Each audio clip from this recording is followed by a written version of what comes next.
रहीम। आज बहुजन सफरनामे का फरवरी माह का चौथा दिवस है। जनवरी माह में भी कुछ साथियों के द्वारा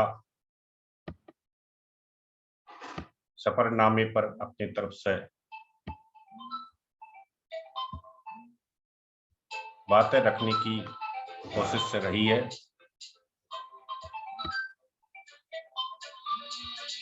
और आगे भी ये जारी रहेगी। आज के सत्र में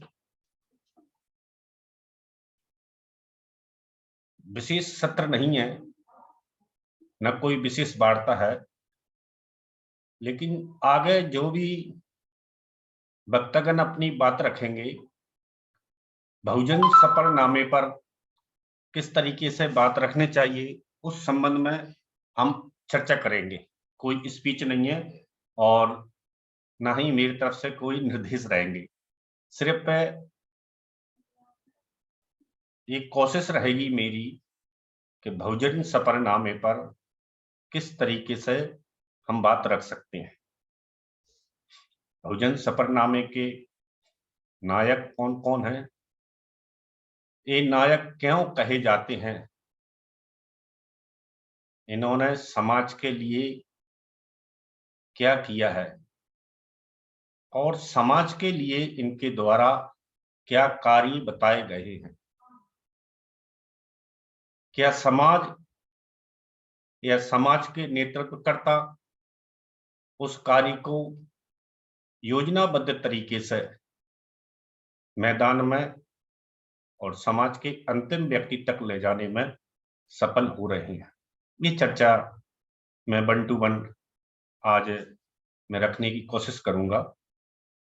फिर उसमें बाद में हमारे आचार्य जी और भारती साहब अपना मत देंगे और 8 फरवरी को एकल चर्चा माननीय आचार्य जी की रहेगी और फिर अगले 1-2 दिन बाद माननीय संस्थापक जी इस विषय पर चर्चा करेंगे। राष्ट्रीय बौद्ध महासभा का उद्देश्य है कि विचारधारा कहां से प्रारंभ हुई और कहां तक कैसे चली, इस विचारधारिक धारा के सफरनामे के महानायक कैसे समाज में अपने कार्य को करते थे, उन कार्यों को गुरु रविदास जी ने कैसे किया, कबीरदास साहब ने कैसे किया और अन्य जननायक महापुरुषों ने कैसे किया, इस पर मैं कुछ बिंदु रखूंगा और अंत में धम्म संगति जो सांची में होने वाली है उस पर भी कुछ साथियों की राय ली जाएगी। तो अब मैं अपनी बात को रखने की कोशिश करता हूं, प्रारंभ करता हूं। आवाज क्लियर आ रही हो तो हाथ करके बता दें मुझे। योगेश गौतम जी, आवाज क्लियर आ रही है? जी जी। तो मैं अपनी बात रखता हूं। विचारों की श्रृंखला बौद्धों की अविरल धारा से जुड़ी है।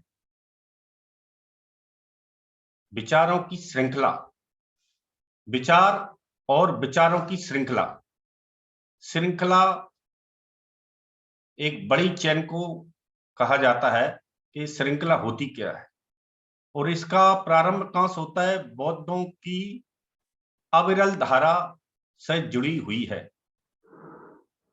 बहुजन सफरनामे का शुभारंभ बुद्ध के संघ तथा संघ विघटन के विभिन्न यानों ने किया। बुद्ध का मॉडल बना भिक्खु संघ और भिक्खु संघ के बाद में विघटन होने से कई यानों में ये वितरित हुआ, जिसका अंतिम पड़ाव, ऐसा साथी लिखते भी हैं और बताते हैं, 84 सिद्धों और विकृत बौद्ध नाथपंथी संप्रदाय तक चला आया। विशेष रूप से बहुजन सफरनामे के सभी मार्गदर्शकों ने वर्णवाद और जातिवाद का प्रतिकार बुद्ध से प्रारंभ होता है। दो समस्याओं को सभी महापुरुषों ने हमारे सामने रखा है। कौन कौन सी ये दो समस्या हैं? वर्णवाद और जातिवाद। और इन दोनों का विरोध सभी महापुरुषों ने किया है।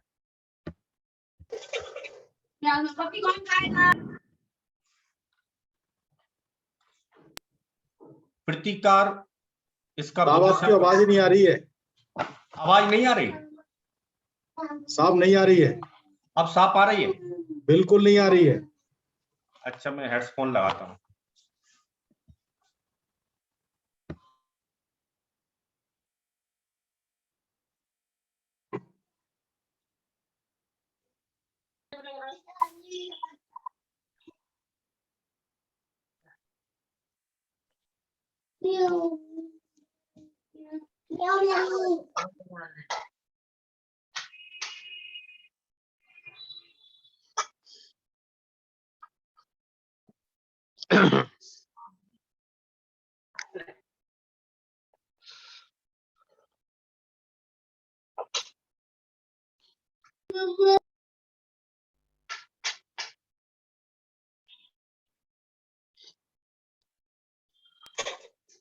साहब आप अनम्यूट हो अभी। अब आ रही है आवाज? पता नहीं, आवाज आ रही है, मेरे को ही नहीं आ रही है, किसी को भी नहीं आ रही है। नहीं, आपकी अब मास्टर साहब आपकी आवाज आ रही है। जी। ये योगेश गौतम साहब को नहीं आ रही, पता नहीं। आप योगेश जी अपना हैंड सेट ठीक करो, आवाज आ रही है। आप कंटिन्यू करो अपनी बात। जी जी जी सर।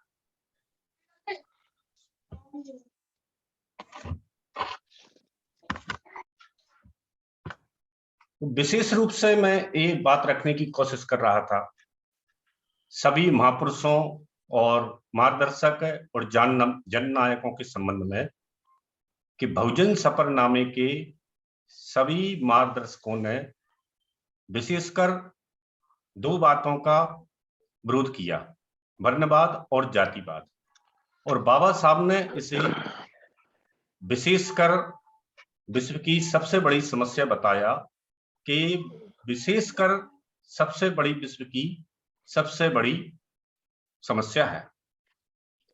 और इसका प्रतिकार तथागत गौतम बुद्ध की क्रांति से होता है। जाति और वर्ण के पैर जमीन से इस क्रांति के द्वारा डगमगा किए थे। क्रांति बहुत शांतिपूर्ण तरीके से हुई, बगैर लड़ाई झगड़े की हुई। और क्रांति ऐसी हुई कि उस समय जो अन्य विचारधाराएं समकालीन चलती थीं, वो विचारधारा भी उस नैतिक आंदोलन के सामने फीकी पड़ी। और वर्ण संकर वर्ग का एक विशाल समुदाय तथागत ने खड़ा कर दिया था।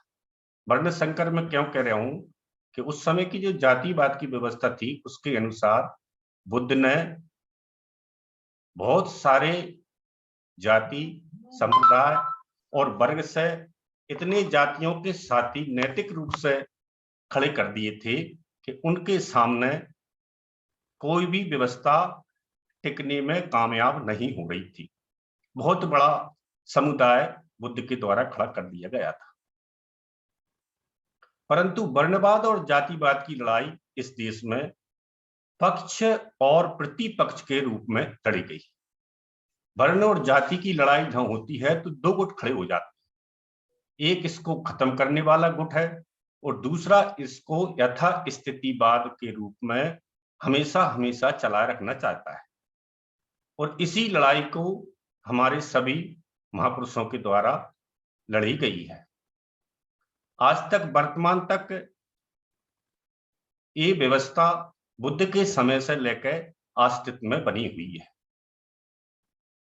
निर्गुणिया संतों ने इसका अपने समय में नियोजित रूप से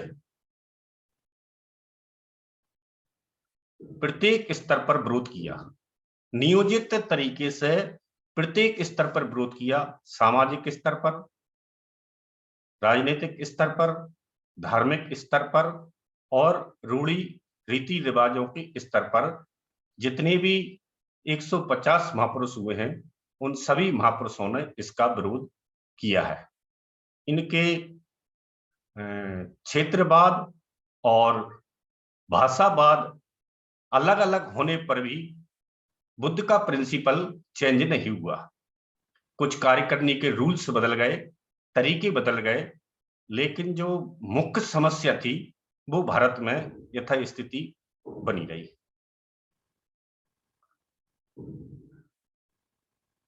वैचारिक चिंतन प्रदान कर प्रतिपक्षी के प्रतिकार की क्षमता भी प्रदान की।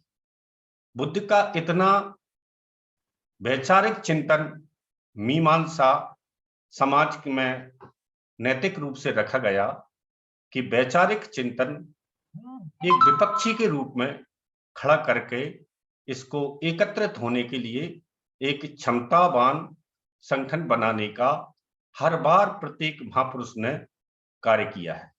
बगैर संघ के कोई भी महापुरुष सक्सेस नहीं हुए। इसके संदर्भ में हम बाबा साहब को देखते हैं। बाबा साहब अंबेडकर द्वारा बौद्ध पुनर्जागरण का आंदोलन भी इसी श्रृंखला का एक सशक्त अंग माना गया है। बाबा साहब ने फिर से इतिहास लिखा और बहुजनों को इतिहास बोध कराया कि वह प्राचीन काल के बौद्ध। मानवर संस्थापक जी ये कई बार बताते हैं कि जो लोग कहते हैं कि हमको बौद्ध बनना है या रजिस्टर्ड बौद्ध बनना है, तो कई बार इसका स्पष्टीकरण आचार्य जी द्वारा और माननीय संस्थापक जी द्वारा, धर्म प्रकाश भारती साहब द्वारा ये कहा गया है कि आप पहले स्वयं अपने आप को पहचान लो, और जिस दिन आप पहचान लोगे तो आपको खुद ब खुद महसूस हो जाएगा कि आप प्राचीन काल के बौद्ध हैं। वर्ण व्यवस्था के चौथे नंबर के आप नहीं हैं। जो आप हमें वर्ण व्यवस्था के चौथे नंबर के रूप में दिखाई देते हैं, वह चौथे नंबर के हम नहीं हैं। हम प्राचीन काल के बौद्ध हैं। ब्राह्मणों के कर्मकांड, शास्त्रों और जातिवाद व वर्ण व्यवस्था के घोर विरोध के कारण प्राचीन बौद्धों का हल कैसे खत्म हुआ? ब्राह्मणवाद के कर्मकांड, शास्त्रों द्वारा लिखी गई बातें, जातिवाद व वर्ण व्यवस्था के कारण प्राचीन बौद्ध आज शूद्र, दलित, बहुजन नाम से जाने जाते हैं। आज इनकी दयनीय स्थिति एक नियोजित कार्य योजना के माध्यम से कार्य कर रही है, और इस कार्य के कारण ये दयनीय स्थिति में बहुजन, दलित और शूद्र इस स्थिति में पहुंचे हुए हैं। वर्णवाद और जातिवाद का बहुजनों द्वारा सशक्त विरोध के तदंतर भी विनाश नहीं हुआ इस जातिवाद और वर्ण व्यवस्था का, क्योंकि इससे इसके स्रोत क्या हैं? इसके स्रोत साहित्य हैं। इनके रक्षक के रूप में एक बहुत बड़ा वर्ग ब्राह्मण खड़ा हुआ है, जो अपने आप को, या वास्तव में भी हम माने तो प्रबुद्ध लोगों का एक समूह है। उसने इसे धर्म ही बना दिया। जो ब्राह्मणवाद है वह आज एक धर्म के रूप में काम कर रहा है, जो आज हमें एक नाम से दिखाई देता है। मंडल कमीशन के कारण कुछ सुविधा भोगी कार्यकर्ता जो उभर कर आए थे, वह आज संघर्ष उस दिशा में नहीं चला रहे हैं जिस दिशा में बहुजन सफरनामे के महानायकों ने चलाया था। बहुजन सफरनामे की सबसे बड़ी उपलब्धि क्या थी? पूरा इस व्यवस्था के उलट था। इसका मैं छोटा सा स्वरूप बताता हूं। जैसे कल साहब ने बताया था कि सभी वर्गों की महिलाएं अछूत मानी जाती हैं, वर्ण व्यवस्था में वो फिट नहीं है। तो इस 50% हिस्से को 3 बार गुरु बनाने की परंपरा बौद्धों के आंदोलन से हमको दिखाई देती है या मिलती है।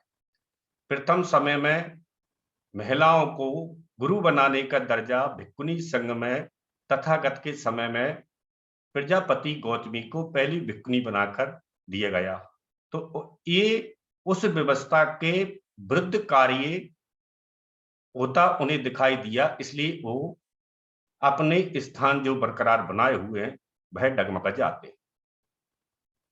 दूसरी बार सम्राट अशोक ने अपनी पुत्री संघमित्रा को भिक्खुनी बनाकर, गुरु बनाकर श्रीलंका की ओर भेजा गया, पूर्ण गुरु का दर्जा बनाकर। ये भी बुद्ध के जैसा ही और बुद्ध का काम हुआ। तीसरी बार हमारे संत शिरोमणि गुरु रविदास जी ने बड़े राजघराने की रानी झाली और मीराबाई को शिष्या बनाकर इनको भी भक्त का बड़ा दर्जा दिलाया था, इसलिए इनका विरोध समय पे हुआ। उनको आपकी भक्ति, आपके भजन से कोई ऐतराज नहीं है, लेकिन आप जो उन व्यवस्था के विरुद्ध कार्य करते हैं, और इसका शास्त्रों में उल्लेख का मिलता है। मैं छोटा सा एक उदाहरण दे देता हूं, और भी कई जगह हैं। गीता के 9वें अध्याय के 32वें श्लोक में ये लिखा है कि स्त्रियां पाप योनि और नीच जात की होती हैं। अभी भी आप गूगल पर डाल कर देखेंगे गीता अध्याय 9 श्लोक 32, तो आपको ये देखने को मिल जाएगा जैसा मैं बता रहा हूं। बहुजन सफरनामे के सभी महापुरुषों का मुख्य लक्ष्य 2 ही बिंदुओं को खत्म कर और 2 बिंदुओं पर हमें सशक्त रूप से पहुंचाने का काम रहा है, सामाजिक परिवर्तन एवं आर्थिक मुक्तिकरण। इसको मानवर साहब ने समाज में बहुत अच्छे तरीके से रखा था। समाज में राजनीतिक ध्रुवीकरण की प्रक्रिया के द्वारा, जो महानायकों के द्वारा समाज में आंदोलन उभार पे आता है, कुछ लीडर्स दिखाई देने लगते हैं, तो उन लीडरों को भावनात्मक मुद्दों को लोकप्रिय बनाकर समाज को गुमराह किया जाता है। जैसे मानवर साहब के समय में मंदिर और कमंडल एक ही समय के 2 मुद्दे भारत में भाईचारे को खत्म कर हिंदू राष्ट्र के मार्ग पर चल रहे सत्तासीन होते आ रहे हैं। ये भावनात्मक मुद्दे मानवर साहब के समय में छिड़े गए थे। मंडल और मंदिर, कमंडल और मंदिर, ये मंडल कमीशन के समय ये 2 मुद्दे छोड़े गए थे, और ये मुद्दे आज तक बरकरार बने हुए हैं। यह भावनात्मक मुद्दे लेकिन लंबे नहीं चलते। एक मुद्दा लगभग खत्म सा होता जा रहा है, मंदिर वाला, ये लंबे समय तक अब चलने वाला नहीं है। इस कारण से वर्तमान सत्तारूढ़ दल का राजनीतिक सफर चरम पर जो पहुंच चुका है, अब उसको बहुत चिंता की आवश्यकता महसूस हो रही है। ये उत्तर प्रदेश में वर्तमान समय में बड़ी आसानी से देखने को मिलता है। उनकी दाद इस समय अन्य दलों के सामने पतली हो रही है। ऐसे भावनात्मक मुद्दे सामाजिक परिवर्तन एवं आर्थिक मुक्तिकरण के लक्ष्य में बड़ी बाधा बनकर मार्ग अवरुद्ध करते हैं। अभी हमारे विचारधारा का राजनीतिक रूप में ध्रुवीकरण नहीं हुआ है, जैसा कि मानवर साहब चाहते थे उसी ओर कार्य अभी नहीं हुआ। नहीं तो 5वीं बार, 6वीं बार, 7वीं बार, जाने कौन कौन सी बार कितने राज्यों में हमारी सत्ता आ गई होती, और केंद्र में प्रधानमंत्री भी बहुजनों का होता। ध्रुवीकरण का मार्ग सामाजिक वैचारिक परिवर्तन से आएगा। इस कार्य को मानवर साहब करना चाहते थे, और राष्ट्रीय बौद्ध महासभा उन्हीं के जीवन के मार्गदर्शन पर कार्य कर रही है। हमारी समाज का नेतृत्व, जिसे हम बहुजन भी कहते हैं, जो आज हम जिनको नेतृत्व कहते हैं, या रिपब्लिकन व्यवस्था के तहत जनता के द्वारा चुनकर सदन में बैठे हुए हैं, वो आज मनुवाद का ठप्पा यानी कि मनुवाद के मोहरे बनकर पार्टी गाइडलाइन पर कार्य कर रहे हैं। वो SC, ST, OBC माइनॉरिटीज के लिए कार्य नहीं कर रहे हैं। ये पूना पैक्ट के समझौते के कारण गतिशील रूप से आज तक बना हुआ है। इन्हें हम ठाकुर का ठप्पा कहें या मनुवाद का ठप्पा कहें, ये सामाजिक परिवर्तन और आर्थिक मुक्तिकरण में हमारी टांगों को, हमारे पैरों को बेड़ियां बनकर रुकते हैं। इस ठप्पे को ठप करके बाबा साहब के मार्ग पर कार्य करने हेतु त्याग करना बहुत आवश्यक है। हम समय का त्याग नहीं करते, इसी का कारण है कि कहाँ हम 300 साढ़े 300 साथी जुड़ते थे और आज मात्र 50 साथी जुड़े हुए हैं। ये बार बार हमारे लिए निराशा और अफसोस की बात है कि हम बातें तो लड़ने की करते हैं, बड़ी बड़ी करते हैं, लेकिन एक एक साथी 5-5 साथियों को भी नहीं जोड़ पा रहे हैं। तो मेरा फिर से आपसे अनुरोध है, भारती साहब का भी अनुरोध है कि ये संख्या घटती क्यों जा रही है। पिछले 1 महीने से हम इस पर चिंतन कर रहे हैं कि ये संख्या घटती क्यों जा रही है। दबे कुचले लोग बाबा साहब अंबेडकर को अपना उद्धारक मानते हैं, तो बाबा साहब के विचार सिद्धांत व्यक्त किए हैं, उन्हें बाबा साहब ने जो कुछ भी दिया है, दलित शोषित समाज के लिए जो भी हासिल किया है, वह उच्च वर्गीय लोगों से संघर्ष के बाद प्राप्त किया है। अनेक सेमिनार, जुलूस, कार्यक्रम के बाद ठोस उपलब्धियां हम नहीं जुटा पाए हैं। सिर्फ अंबेडकर पूजा काफी नहीं है, बाबा साहब के विचार मार्गदर्शन को लेकर पूरे भारत की समाज में वातावरण बनाना है। समाज में हमें भय मान्यता प्राप्त करनी है, जो मानवर साहब की मान्यता हुआ करती थी। हम वादे तो बहुत करते हैं और बात भी करते हैं कि हमें मानवर साहब की तरह ही चलना है। अगर मानवर साहब की तरह चलना है तो फिर समाज हमारा अनुसरण कहीं ना कहीं क्यों ना कर, क्यों सामने नहीं आ रही, हमारे पीछे क्यों नहीं आ रही। इसमें कहीं ना कहीं हमारी भूल है और हमारी सबसे बड़ी कमजोरी ये है कि हम अपने आप पर खुद ही विश्वास कर बैठे हैं कि हमारा संगठन सबसे अच्छा चल रहा है। हमारे संगठन के कार्यकर्ता भी वास्तव में बहुत अच्छा कार्य कर रहे हैं। तो ये बातें सफरनामे के तहत हमको आगे और भी रखना है। ये चिंतन बीच में इसलिए लाया गया है कि जब हम मार्गदर्शन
मान्यवर साहब से मेरा अनुरोध है कि अपने माइक को म्यूट करें और अब बात रखें आगे।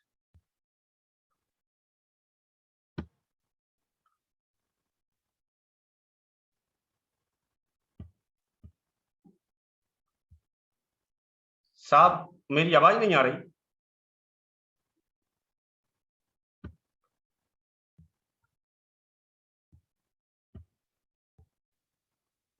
हेलो,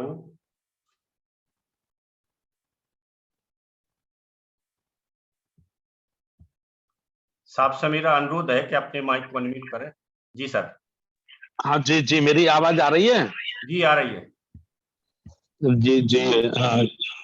क्या आदेश था मेरे लिए?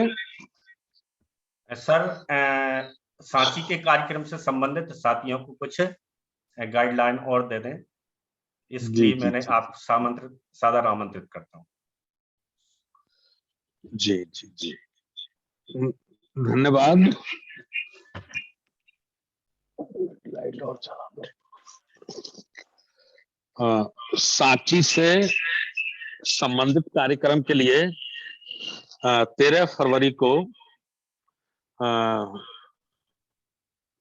सुबह 10:30 बजे रविवार का दिन है और पूरी तैयारी के संबंध में हम लोग चर्चा करेंगे। सर, आवाज नहीं आ रही आपको? हेलो, अब आ रही है? आ रही है सर, आ रही है। मैं ये निवेदन कर रहा था कि 13 फरवरी। संध्या साहब, आवाज आ रही है आपको?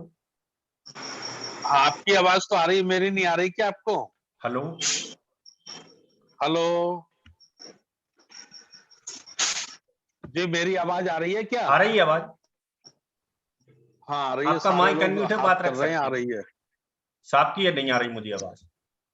हाँ साहब की चलो, आवाज आ कोई रही नहीं, है आप आपको? अपना हैंडसेट सही कर लो। जी सर, कंटिन्यू रखें, आवाज आ रही है। जी, मेरा सभी साथियों से ये अनुरोध था कि सांची का जो प्रोग्राम होना है 30 अप्रैल और 1 मई का, इसको बड़े पैमाने पे करना है। तो बड़े पैमाने पे करने के लिए 13 फरवरी दिन रविवार समय सुबह 10:30 बजे हम इस पे चर्चा करेंगे। तो उसके लिए मैं केवल सभी साथियों से निवेदन करना चाहता हूं कि ज्यादा से ज्यादा जिम्मेवार साथियों को आप लोग उस पर जोड़ें और उस पर जो हम लोग चर्चा करेंगे विशेष रूप से आर्थिक प्रबंधन के लिए करेंगे। देखिए, मन हम सबका है कि ये महापुरुषों का आंदोलन आगे बढ़ना चाहिए। बहुजनों का जो सफरनामा है ये मंजिल तक पहुंचना चाहिए। ऐसा केवल मैं अकेला नहीं सोचता हूं, बल्कि लाखों करोड़ों लोग पूरे देश में ऐसा सोचते हैं।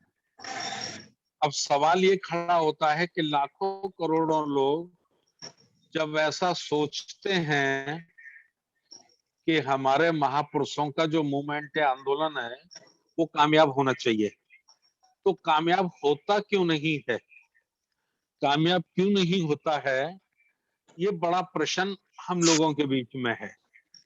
तो इस गुत्थी को सुलझाने के लिए जब हम इसका अध्ययन करते हैं, चिंतन करते हैं, या हमारे महापुरुषों ने किया है, जैसे बाबा साहब डॉक्टर अम्बेडकर साहब ने किया, मान्यवर काशीराम साहब ने किया, हम लोग भी उनके शिष्य हैं और उसी कैडर से तैयार हुए हैं।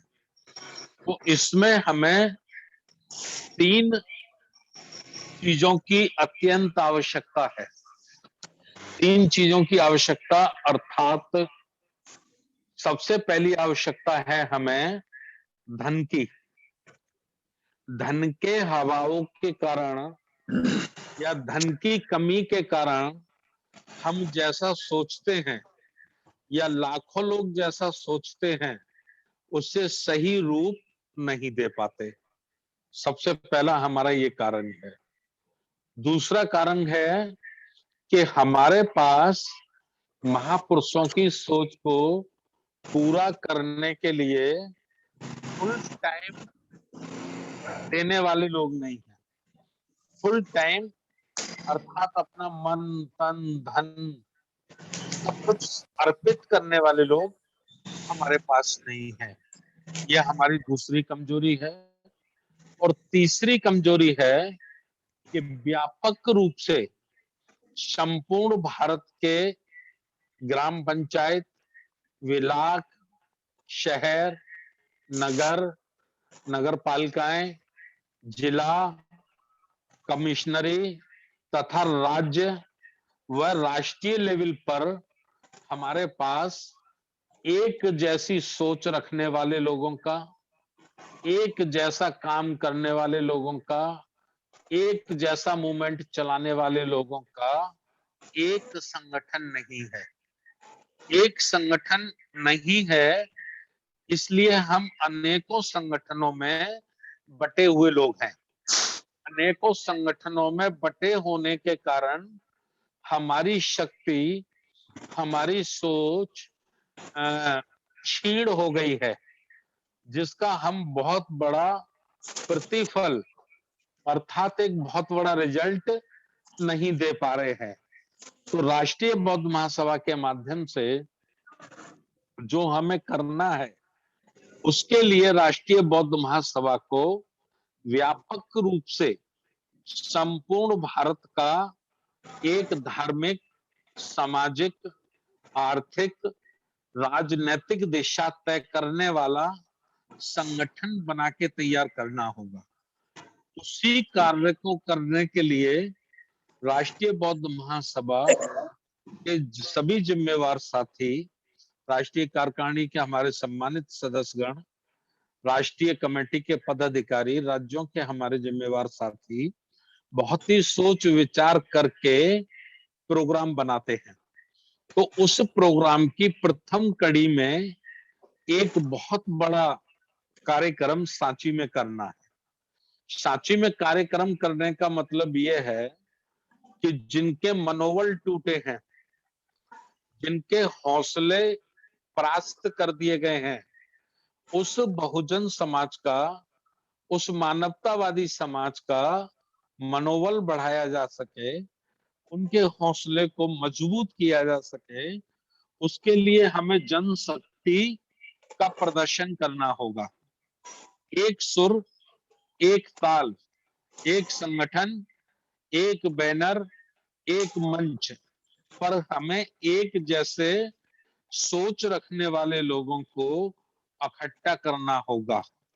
तो उस इकट्ठा करने के लिए मैं 4-5 रोज से कार्यक्रम का अध्ययन कर रहा हूं। भाई कम से कम कितने खर्चे में ये कार्यक्रम किया जा सकता है।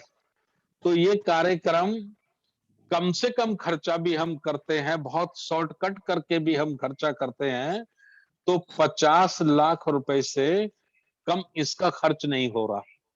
तो 50 लाख रुपए हम में से कोई एक व्यक्ति इसका बोझ नहीं उठा सकता। तो एक व्यक्ति इसका बोझ नहीं उठा सकता, इसका मतलब ये बोझ हमको अनेक अपने जिम्मेवार साथियों के कंधों पे डालना होगा। तो उस पर हम विस्तार से चर्चा 13 फरवरी रविवार को करेंगे।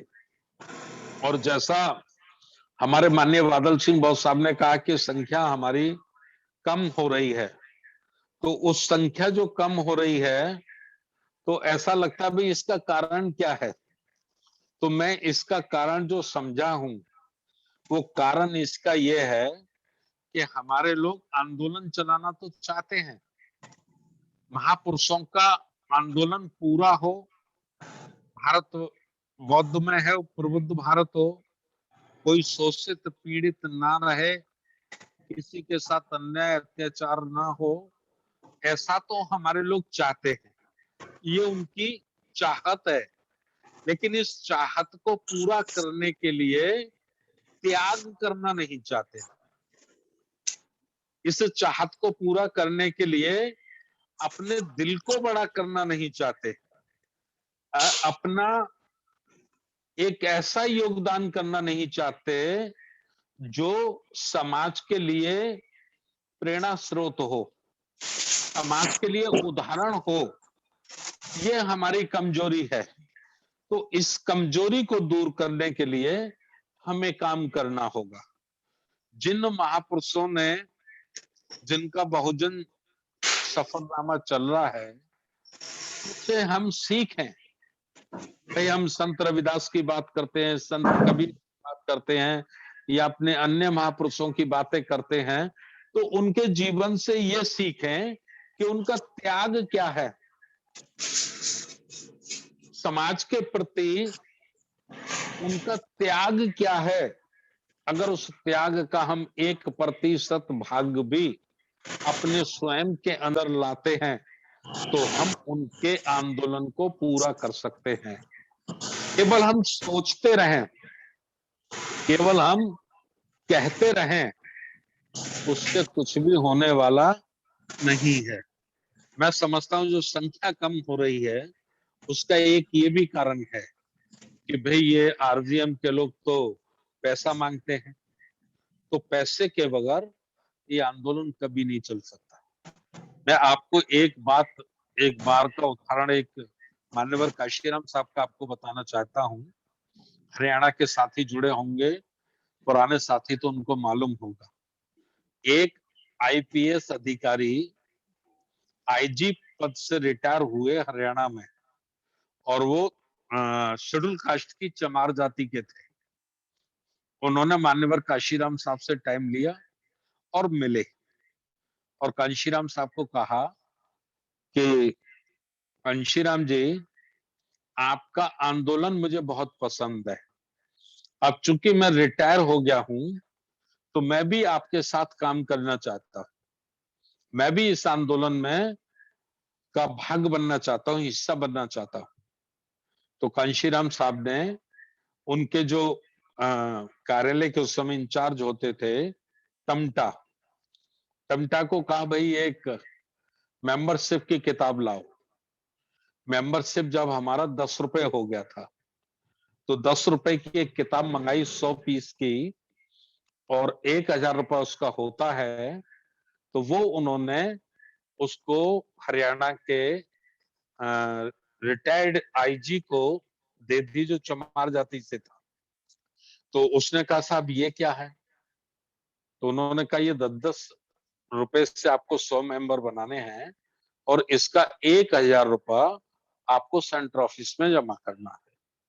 तो उसने कहा कि साहब मैं 1000 रुपया जमा कर दूं। कांशीराम साहब ने कहा, नहीं, आपको 1000 रुपया अपने पास से जमा नहीं करना है, आपको 100 लोगों को मेंबर बनाना है। 100 लोगों को मेंबर बनाकर आप 1000 रुपया जमा करिए। तो वो रसीद लेकर चले गए। 6 महीने तक ना उनका कोई टेलीफोन आया। साहब उनका टेलीफोन करते थे तो वो उसको ठीक से उसका आंसर नहीं देते थे, उठाते नहीं थे।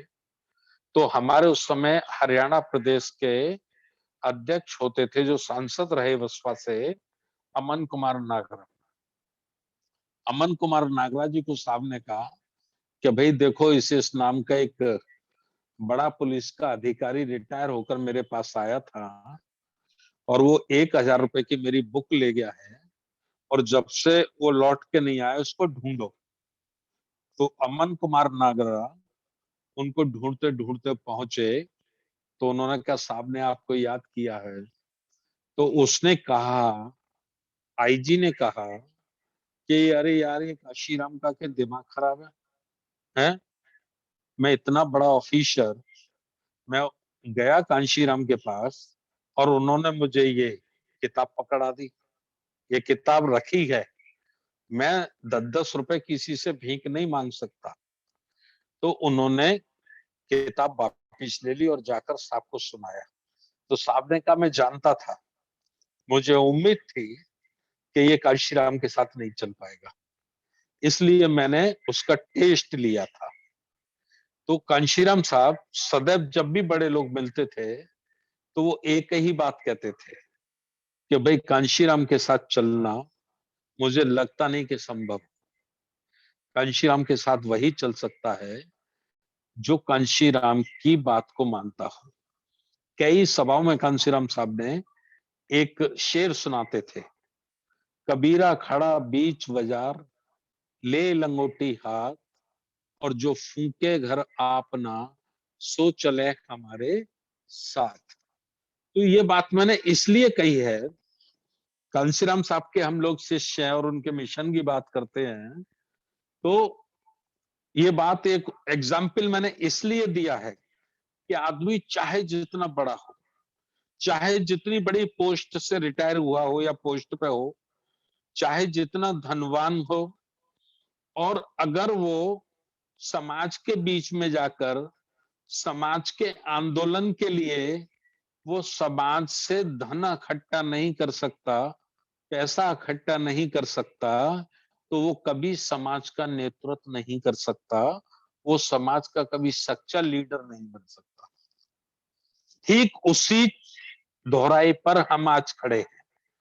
राष्ट्रीय बौद्ध महासभा भी ठीक उसी दोहराई पर खड़ी है कि हमें हमारे आंदोलन को, हमें महापुरुषों के आंदोलन को यदि कामयाब करना है, सिस्टम से उसको सफल करना है, तो उस पे पैसा लगेगा, और पैसा लगेगा तो पैसा समाज से ही लिया जाएगा, और जो समाज से पैसा ले सकेंगे वही इस आंदोलन को आगे ले जा सकेंगे।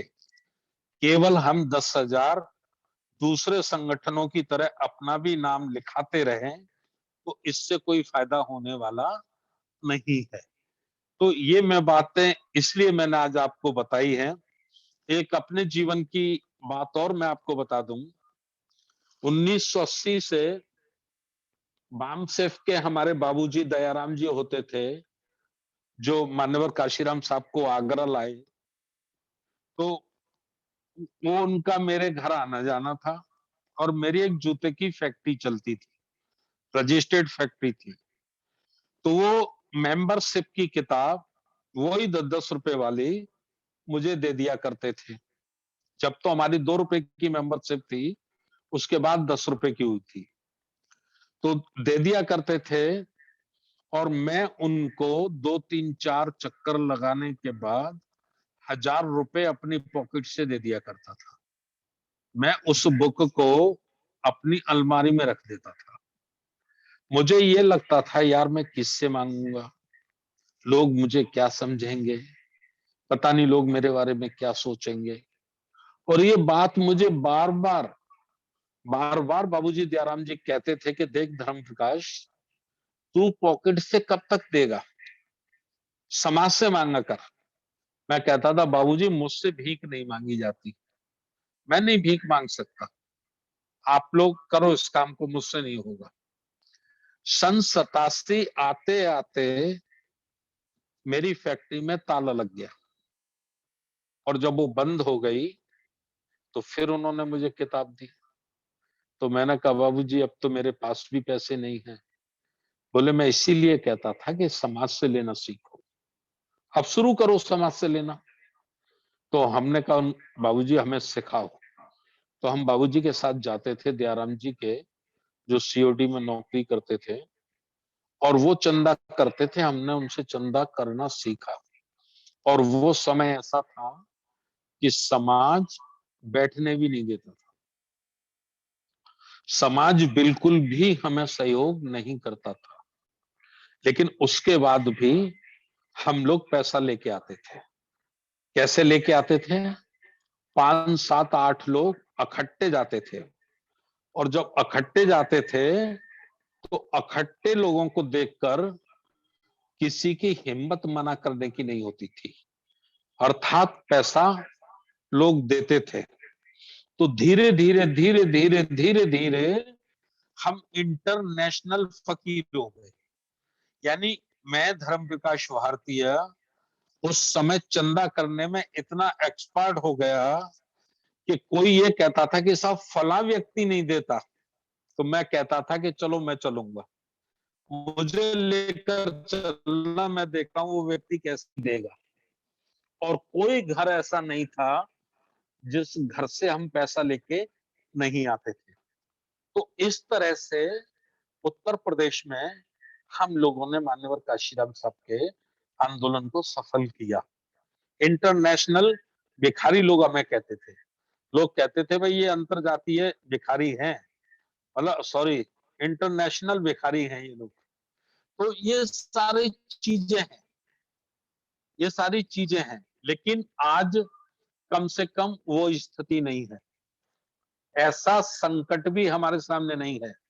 आज मेरा अनुभव है कि यदि आप 100 लोगों के पास जाएंगे तो 100 में से 90% लोग आपको आर्थिक सहयोग करेंगे, आपको पैसा देंगे।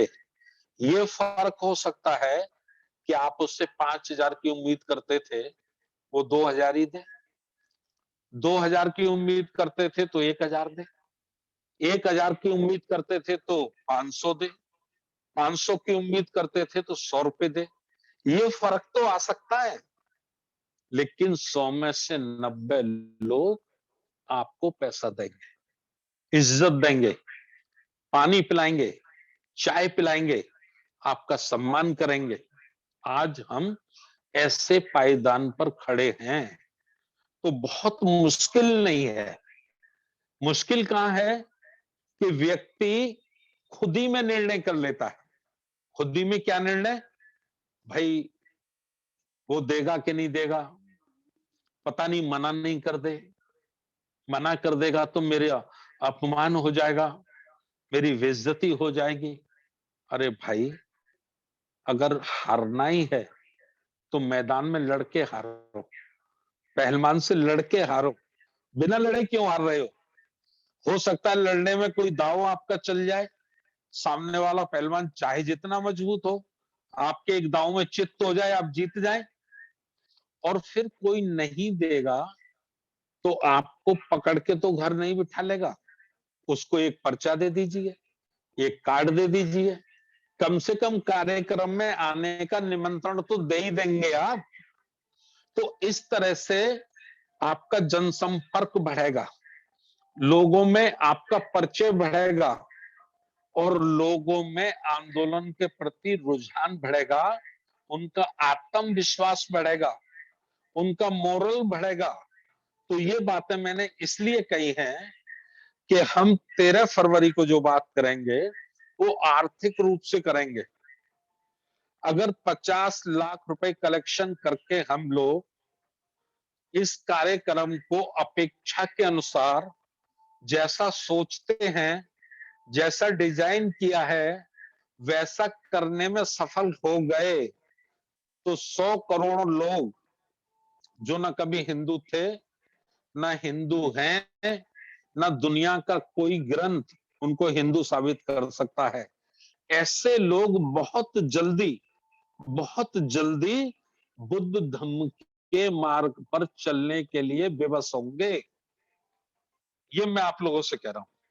पिछले 8-10 वर्षों से राष्ट्रीय बौद्ध महासभा काम कर रही है, काफी परिवर्तन आज भी आपको देखने के लिए मिलता है। अच्छा बताओ, पहले कितने लोग थे जो बुद्ध वंदना जानते थे? त्रिशरण पंचशील कितने लोग थे? मैं राष्ट्रीय बौद्ध महासभा के लोगों से बात कर रहा हूं। सच्चाई ये है कि ठीक से मैं भी त्रिशरण पंचशील नहीं जानता था, हमारे लोग भी नहीं जानते थे। मुट्ठी भर गिने चुने लोग पूरे देश में होंगे जो त्रिशरण और पंचशील जानते थे, लेकिन प्रोग्राम लगाकर जब हमने उसका सिस्टम बनाया कि हम जब प्रोग्राम शुरू करेंगे तो त्रिशरण और पंचशील से करेंगे, तो आज धीरे धीरे धीरे धीरे करके बहुत सारे लोग सीख गए। नियम बनाए कि जब हम प्रोग्राम को समाप्त करेंगे तो सभ्य सत्ता से करेंगे, तो आज बहुत लोग सभ्य सत्ता सीख गए, और ये समाज में भी आज प्रभारी है। आप लोग जहां जहां रहते हैं, निष्पक्ष होकर अध्ययन करो, चिंतन करो। क्या पहले समाज में बुद्ध धम्म की इतनी चर्चा होती थी?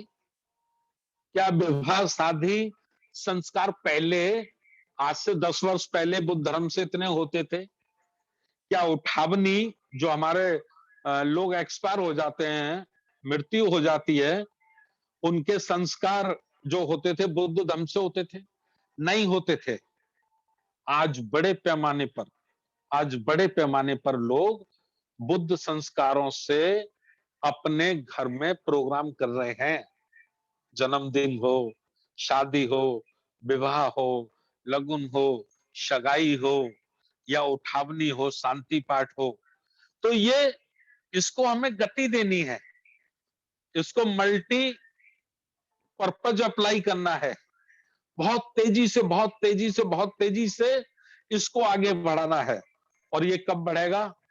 जब भारत की सारी दीवालें एक जिले में 25-25 दीवालें लिख जाएं, चलो सांची, सांची चलो, विशाल बौद्ध धम्म संगति समारोह, दिनांक 30 अप्रैल 1 मई, तो दीवालों पे लोग पढ़ेंगे तो कहेंगे यार हमारा काम तो बड़ी तेजी से चल रहा है, धम्म की रफ्तार बहुत तेजी से है। तो उसकी जो प्रभाव होगी, उसका जो प्रभाव होगा, उस प्रभाव से लोग प्रेरित होंगे, और लोग प्रेरित होंगे तो उस प्रेरणा से एक ताकत बन के तैयार होगी, एक शक्ति बन के तैयार होगी, और वही शक्ति हमारे महापुरुषों के मकसद को पूरा करेगी, उस आंदोलन को पूरा करेगी। काम मुश्किल है लेकिन नामुमकिन नहीं है। ऐसा मत समझिए कि काम नामुमकिन है, नामुमकिन नहीं है, हाँ मुश्किल है।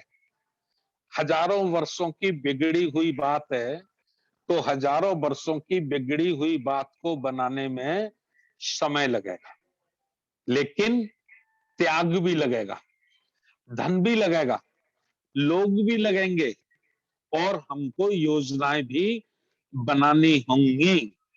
तो आज देखिए आप, उत्तर प्रदेश में 5 राज्यों में चुनाव हो रहा है। अब चुनाव आयोग ने बहुत सारे प्रतिबंध लगा दिए हैं कि भाई आप 1000 से ज्यादा की मीटिंग नहीं कर सकते, आप ये नहीं कर सकते। तो दूसरा दल जैसे बीजेपी है, तो बीजेपी के जितने संगठन हैं, आरएसएस के जितने संगठन हैं, सब अलग अलग अलग अलग अलग अलग अपने प्रोग्राम कर रहे हैं। तो वो अपनी ताकत को ज्यादा करके दिखा रहे हैं।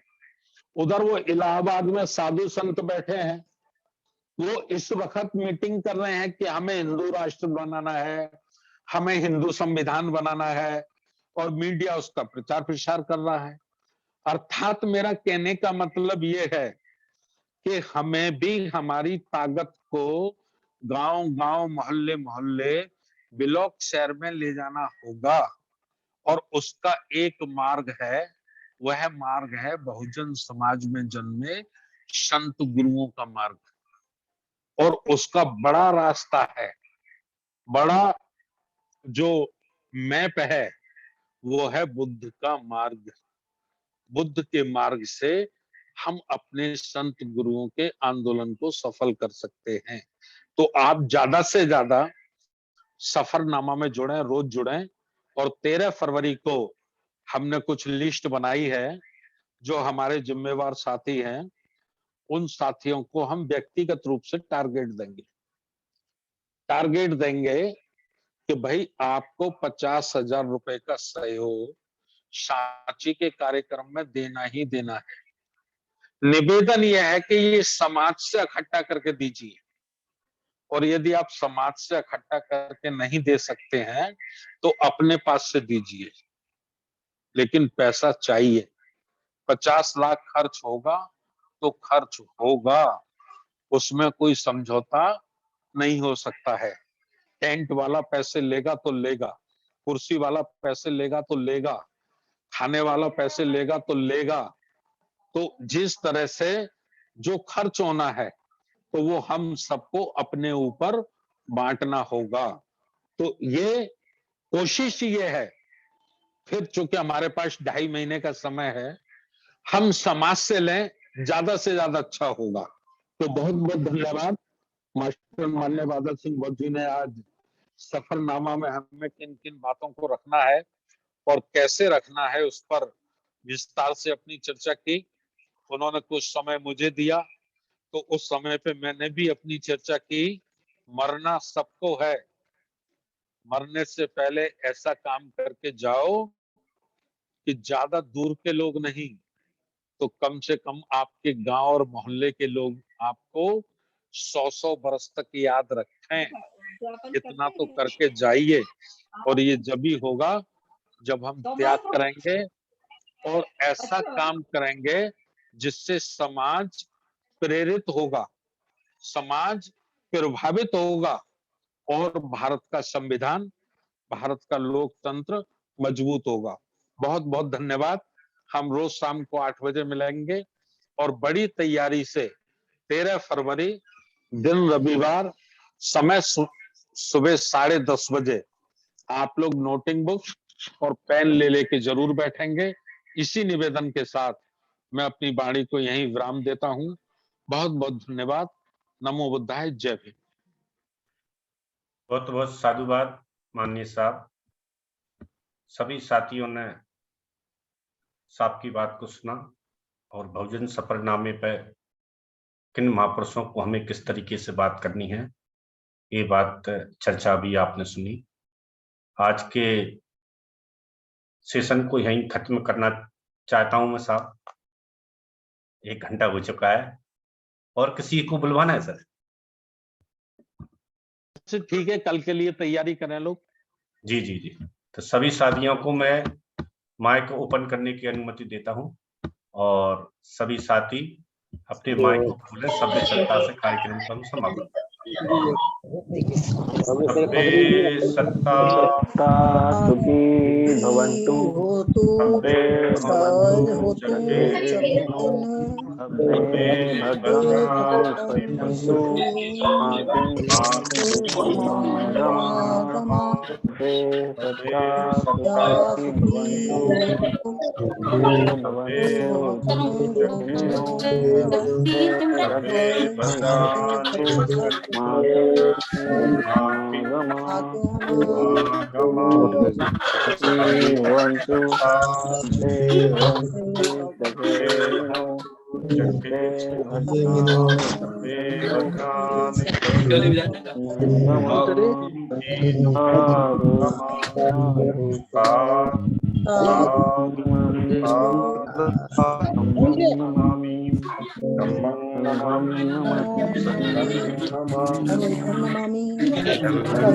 आज के वेबिनार समापन की घोषणा की जाती है।